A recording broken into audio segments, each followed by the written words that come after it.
संवेदना व्यक्त केल्या आहेत। आज फाळणी वेदना स्मृती दिवस।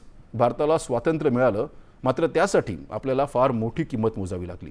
देशाच्या फाळणीचं दुःख कधीही विसरता येणार नाही। फाळणीमुळे आपले कोट्यावधू बंधू भगिनी विस्थापित झाले, तर यामुळे निर्माण झालेल्या द्वेष आणि हिंसेमध्ये अनेकांनी त्यांचे प्राण गमावले। अशा वेळी आपल्या लोकांनी दिलेला संघर्ष आणि बलिदानाची स्मृती म्हणून 14 ऑगस्ट हा दिवस फाळणी वेदना स्मृती दिवस म्हणून पाळला जातो। देशाच्या फाळणीत ज्या भारतीयांना हुतात्म्य प्राप्त झालं, त्यांचं श्रद्धापूर्वक स्मरण करण्याचा आजचा दिवस आहे। यासोबतच हा दिवस आपल्याला विस्थापनाचा फटका सहन करणाऱ्यांच्या दुःखाची आणि संघर्षाची आठवण करून देतो।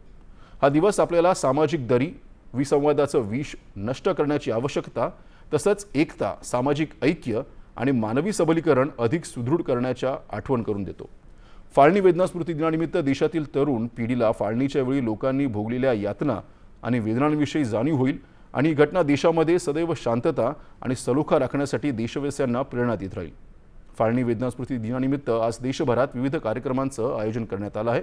उपराष्ट्रपती CP राधाकृष्णन हे दिल्लीत आयोजित एका राष्ट्रीय परिसंवादाला संबोधित करणार आहेत। राष्ट्रपती द्रौपदी मुर्मू 80व्या स्वातंत्र्य